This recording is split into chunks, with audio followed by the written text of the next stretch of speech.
Welcome to your sleep story.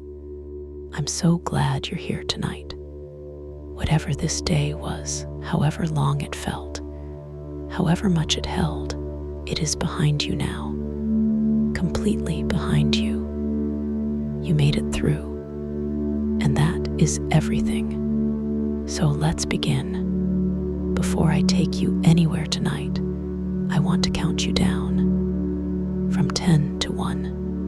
And as I count, I want you to allow yourself to sink just a little deeper into wherever you are right now. Feel the weight of your body. Feel what is beneath you, holding you. And with each number, just let go a little more. 10. Allow your eyes to close. Gently, completely. There is nothing you need to see right now. 9. Feel your shoulders and let them drop as far as they want to go. 8. A slow breath in through the nose. 7. And all the way out. 6. Your hands. Feel them opening. Whatever you've been holding today, you can put it down now. 5. Your jaw is soft. Your face is soft. 4. Your legs are heavy, warm. 3. You're drifting, not asleep yet, but moving that way. 2. The day is behind you, completely and entirely behind you. 1. And now, tonight's sleep story, the relaxation. Before we go anywhere, I want to stay here with you for a moment. Just here, just now, because this moment, this exact moment right now, where you are lying in the quiet, deserves a little attention, a little kindness. Take a breath in for me, from the very bottom of the belly. Good, and let it go. And as you breathe out, I want you to imagine that everything you were carrying today, every worry, every unfinished thought, every heavy thing is just leaving with that breath, just drifting away. You don't have to solve anything tonight. You don't have to figure anything out. You don't have to be anything other than exactly what you are right now. A person who deserves rest. A person who deserves sleep. Because you do. You really do. Whatever happened today, whatever was hard, whatever felt heavy, you made it through. You are here. And that is enough. That is more than enough. You are safe. And you are here. Bring your awareness gently to your feet now. Just notice them and allow them to soften. The toes uncurling, the arches releasing. All the small held tension of the day simply letting go. Let that softness travel upward, through the calves, through the knees, the thighs. All of it warm, all of it heavy, all of it resting now. Your lower back, your hips. Allow yourself to feel the surface beneath you taking your weight completely, fully. You don't have to hold yourself up anymore. The earth has you. The sea is close. The belly soft. The chest soft. The heart beating steadily as it always has, as it always will. Your shoulders dropping, your arms heavy and warm, your hands open and still, the neck long and loose, and your face, let the jaw go. Let the forehead smooth. Let the eyes be completely still behind their lids. There you are, from the top of your head to the tips of your toes, completely soft, completely warm, completely at rest. You've done beautifully. Now, let me take you somewhere old and still and full of things that kept ship safe, somewhere the last visitors have gone, and the evening light is finding the glass cases, and the museum is becoming itself again. Come with me. The harbor town. Imagine a harbor town on the coast, a small town, the kind built entirely around the sea, the streets running down to the water, the oldest buildings facing it, the whole place organized around the fact of the sea, the way all harbor towns are organized. Late afternoon in October, the season nearly over, the visitors who come in summer and fill the narrow streets and the cafes, mostly gone. The town returning to itself, quieter, more itself. The harbor, the boats in it, the working boats, the ones that stay year-round, their hulls sitting low and purposeful in the gray water.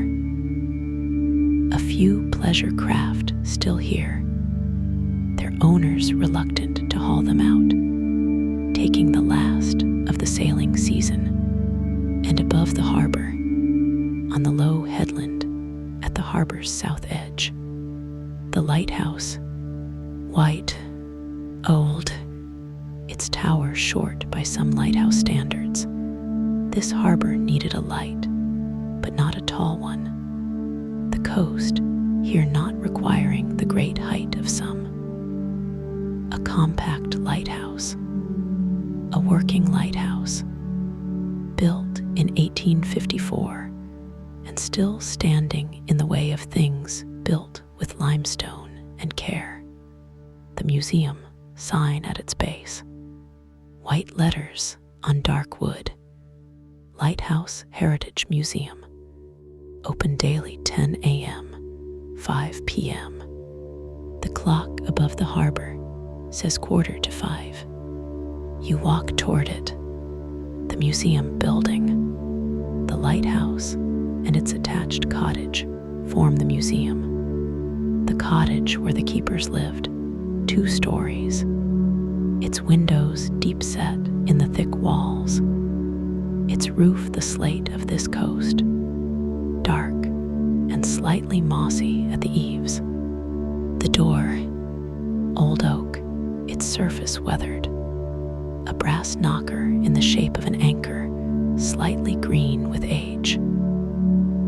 Open. The museum always leaves the door open while open. You step inside. The cottage becomes the museum at the threshold. Stone floor, the original floor. Its flags slightly uneven. The wear of 150 years of feet visible in the slight dipping at the centers. Not uncomfortable. Honest. The smell. Salt. Always salt in a building this close to the sea, this old. Its walls having absorbed a century and a half of sea air. And beneath the salt, old wood, old paper, the particular mineral smell of limestone that has been inside for generations. The warmth, slight, the building not heated to a modern temperature, simply the residual warmth of a stone building on an October afternoon, the walls releasing what they absorbed during the day. Enough, just enough. Henry, he is at the back of the room, bending over a display case, polishing the glass with a cloth. The slow, careful, circular motion of someone who has done this many times and does it properly. He straightens when he hears you. An older man, 68, lean, his face the face of someone who has spent time outdoors, not weathered dramatically, simply marked by it. The lines around his eyes, the lines of someone who has squinted into wind and light for years. His name is Henry. He has been the curator of this museum for 15 years. Before that, a marine engineer. 40 years of ships and engines and the sea. He retired. He lasted 3 months in retirement before he saw the advertisement for a part-time curator. He applied. He got it. He has been here ever since. Not part-time. He stays until the work is done, which is usually well past closing. He gives you a nod. You have 20 minutes, he says. I am almost done for the evening. He goes back to polishing. You begin to look. The EXHIBITS. The main room. The exhibits arranged around the walls and in the central cases. The objects of a working lighthouse's life. The keeper's log. Open in its case, the thick ledger, its cover worn, the pages of it visible through the glass. The handwriting careful, the entries measured. You lean close.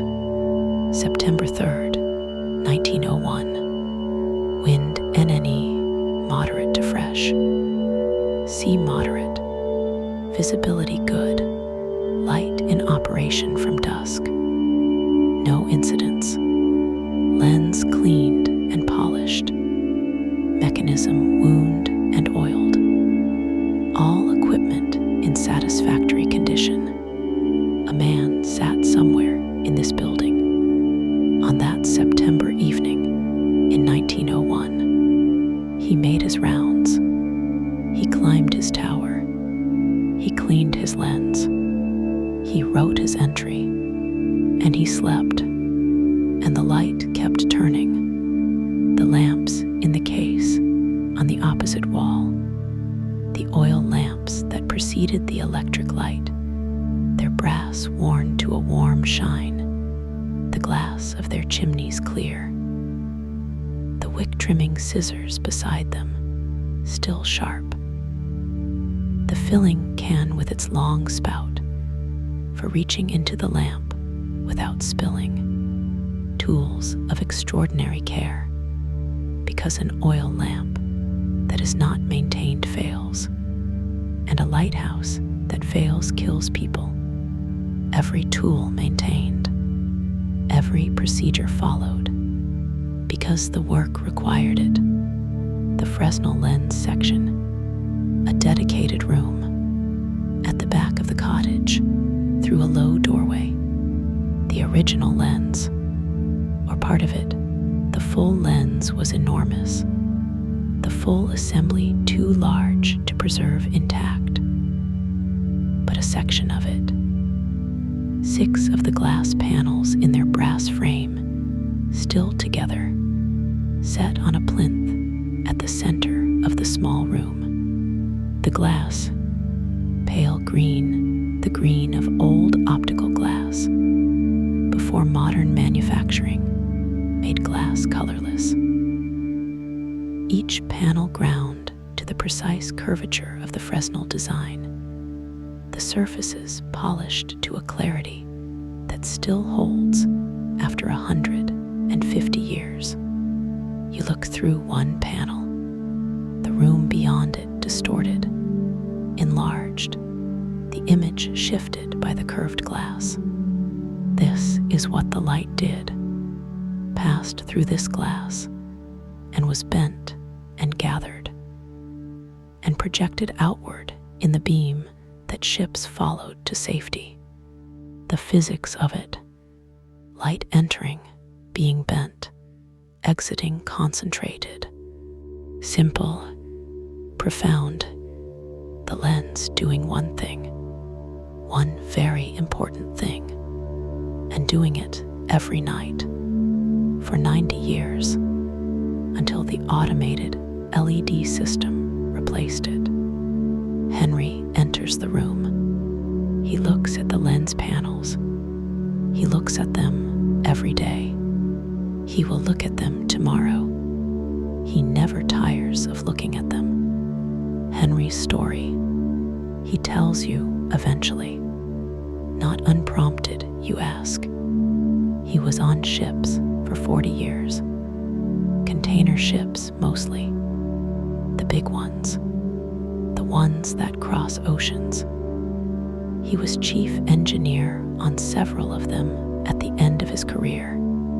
He passed lights, hundreds of them, over 40 years of sea time. He knew their names and their characteristics, the flash patterns that identify each one, the intervals, the colors. He knew them from the charts and from the sea, but he never thought about them, or he thought about them only practically. That is Cape Point. That is Fastnet. That is the Lizard. The lights were reference points, not things in themselves. Until he retired. Until he came here. Until he began to read the logbooks, the entries of the men who kept those lights, their daily records, the storms they described, the equipment failures and repairs, the particular entry in this logbook, in this case, from the winter of 1881. Gale force winds, sea very high, spray reaching the lantern room, light maintained throughout. No vessels sighted, but light kept burning, as condition of sea made it essential that any vessel in difficulty should be able to find the harbor entrance. No vessels sighted, but the light kept burning, because if there was a ship in difficulty, it would need the light, and the light was there. Henry read that entry. He stood in front of this case. He was very still for a long time. He has been here ever since. The climb. Henry takes you up. He does this for some visitors. He can tell which ones will understand the climb. You understand the climb. The stairs, original stone, their centers worn. 106 steps. Henry has counted them. He knows the count the way Joe knows the steps to his workshop, the way the monks know the bell tower stairs. You climb, the staircase close around you, the wall cool and slightly damp. The arrow slits, letting in thin lines of the evening light. And then the lantern room, the glass, the view, the harbor below, the boats, the town around the harbor, the rooftops, the streets, the people who are too small to make out, but whose presence is felt, and the sea beyond the harbor mouth. Gray, October gray, the color of the sea in autumn, the color that Arthur would mix from Viridian and Payne's gray and raw umber, and never quite get right. The color of the sea being exactly itself, stretching to the horizon and beyond, where the ships are, where the ships have always been, where the light was always for. The keeper's view. This is what they saw. Every keeper who climbed these stairs. Every morning, every evening. This view. The harbor and the town and the sea. The same harbor. The same sea. Different ships. Different weather. Different light.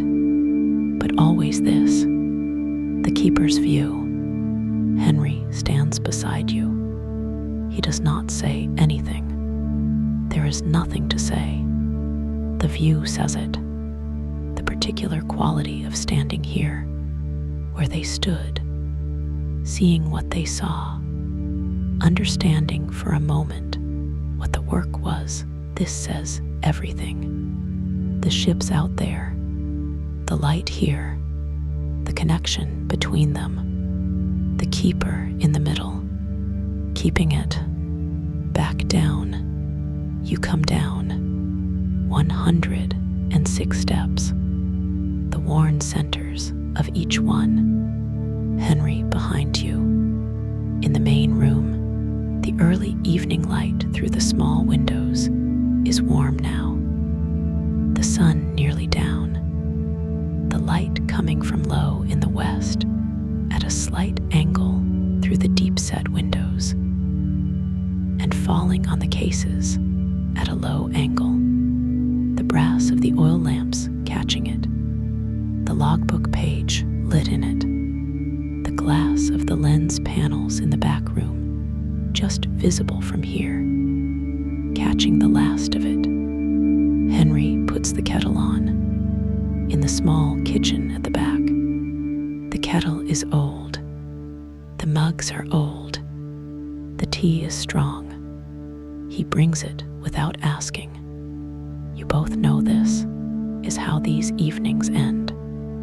Tea, the sea through the window, the museum around you. What Henry knows now. Henry knows things he did not know in his 40 years on ships. He knows the names of the keepers, not just this lighthouse. He has read widely, has accumulated the histories of lighthouses along this coast. He knows which keeper refused to abandon his post in the great storm of 1893 and kept the light burning through 12 hours of extreme danger. He knows the keeper whose wife died in the cottage below while he was in the lantern room and could not be reached until the storm passed. He knows the keeper who served for 31 years and whose daughter, born in this cottage, went on to be a keeper at another lighthouse. These people, their names, their entries, their lives in the logbooks. He knows them. He tends this place for them, not for the visitors, though the visitors matter, for the record, for the keeping of the record, for the knowledge that the work was done and that it is remembered, the way Donald tends his museum, the way Elias tends his library, the faithful keeping of the thing that must be kept. The last light, the sun is gone, the sky in the west still amber, the sea flat and dark now, the last of the day's color draining from it, and above the museum, above the lantern room, the lighthouse light, the new light, the automated LED, efficient, small, completely reliable. It has come on, as it comes on every evening, without anyone climbing the stairs, without anyone trimming the wick, or winding the mechanism, or writing in the logbook. Simply on, the modern way. Henry looks at it through the window. He does not resent it. The light is the point. The light being there. The light turning. The ships knowing where the harbor is. Whether it was a keeper who lit it or an automated system, the light is what matters. The light is on. The sea is marked. The ships are safe. Everything in order. Growing still. The tea is finished. The museum is quiet.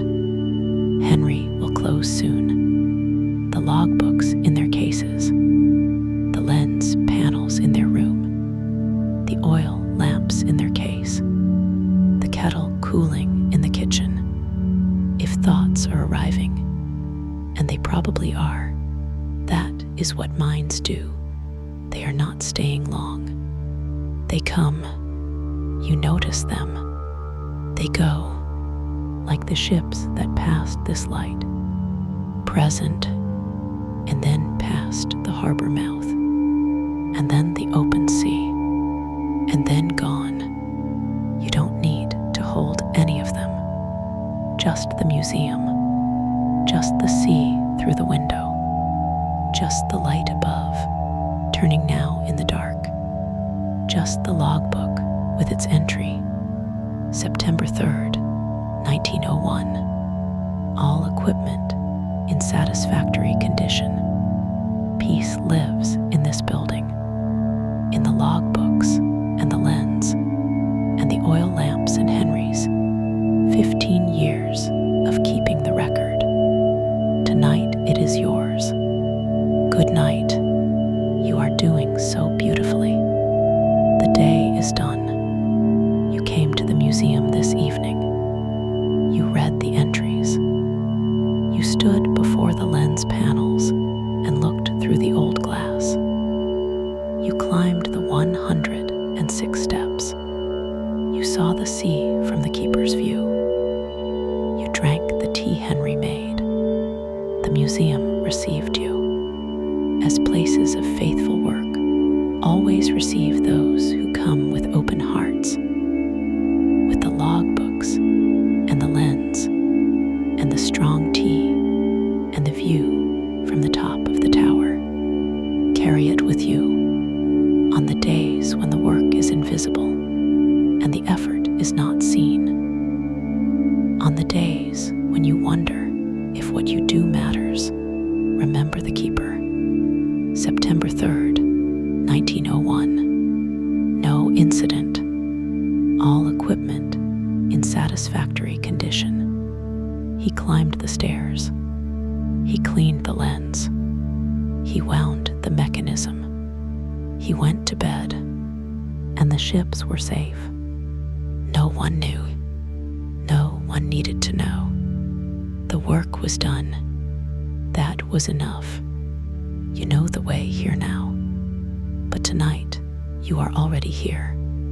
The light is above. The sea is outside. The logbooks are in their cases. Sleep now, deeply, completely. You deserve every salt-haired, lantern-lit, sea-kept, old stone, work-remembered moment of this rest. Every single one. Good night. Sleep well. The museum through the night. Henry's final round. Henry closes at 6. He takes his time. He checks each case. Locked. He closes the logbook display. Gently, carefully.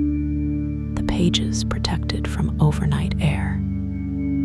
He has done this every evening for 15 years. The lens panels. He checks the room. He turns off the small spotlights that illuminate the displays during opening hours. The room goes dim. The lens panels in the dimness, barely visible. But there, he checks the oil lamp display. The brass lamps, still polished. He polished them this morning. He picks up the wick trimming scissors. He holds them for a moment. The tool of the keepers. The tool that kept the flame exactly right. The tool that, if neglected, if the wick was not trimmed, the lamp would smoke, and the light would dim, and the lens would blacken, and the ships would not find the harbor. He sets them down. He picks up his coat. He does his final check of the building. He locks the door. He does not look back.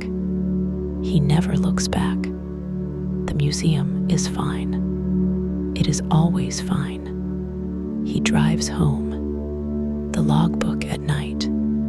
The logbook in its case. Closed now. The entry from September 3rd, 1901, held inside it. And all the other entries. The thousands of them. The daily record of a working lighthouse across the span of its active life. All the weathers, all the sea states, all the ships sighted, all the equipment maintained, all the lights kept. The logbook at night holds all of this, not performing, not displaying, simply holding, the way all records hold what they record, precisely, without embellishment, without interpretation. The weather was this, the sea was this, the light was maintained, everything in order, the record, true, complete, what the light does, the light above the museum, turning. It has been turning since dusk. It will turn until dawn.